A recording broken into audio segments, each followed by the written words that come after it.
Hi friends, Pandian store பார்க்குறதுக்கு முன்னாடி like பண்ணிக்கோங்க. சேனலை சப்ஸ்கிரைப் பண்ணாதவங்க சப்ஸ்கிரைப் பண்ணிக்கோங்க. என்ன நடக்குதுன்னு பார்த்தீங்கன்னா, கோமதி வந்து இதுக்கு போயிருந்தாங்கல்ல, கோர்ட்டுக்கு போயிருந்தாங்கல்ல. அங்கே வந்து மயில் பேசினதை ஃபுல்லாக அவங்க வீட்டுக்கார்ட்ட பாண்டியன்கிட்ட சொல்கிறாங்க. மயில் திருந்திட்டாங்க, அவள் என்னென்ன தப்பு பண்ணாலோ அதை ஃபுல்லாக உணர்ந்து மனசு கஷ்டப்பட்டு பேசினாங்க.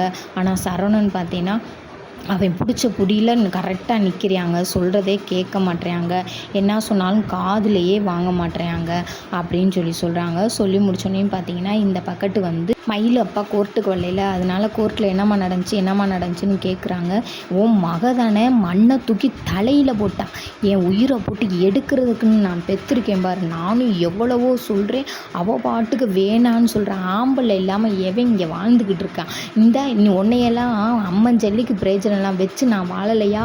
என் தலையெழுத்து வயிற்றுல பிள்ளைய வச்சுக்கிட்டு எனக்கு வாழ்க்கையே வேணாம், நான் அப்படி பண்ணேன் இப்படி பண்ணேன்னு சொல்லிட்டு தாளிச்சிட்டு வந்து நிற்கிறான்.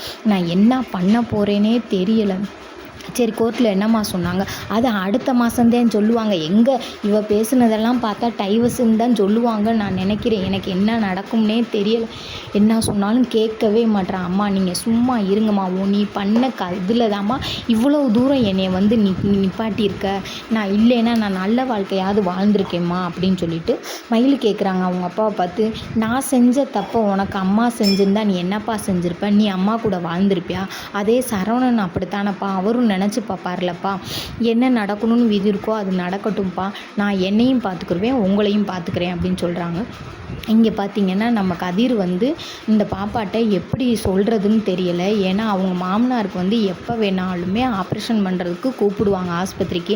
அதனால இந்த பொண்ணு கூட சென்னைக்கு வரலேன்னு சொல்லணும். அதனால என்ன செஞ்சுருக்கான்னு பார்த்தீங்கன்னா, புக்கும் பேனா பென்சிலும் வாங்கிட்டு வந்து கொடுக்குறான். கொடுத்தோன்னே எதுக்கு அப்படின்ட்டு வாங்கி பார்த்துட்டு சரி ஓகே அப்படின்னா, நான் ஃபோன் பண்ணி நீ ஏன் எடுக்கலை அப்படின்னு சொல்லி கேட்குறான்.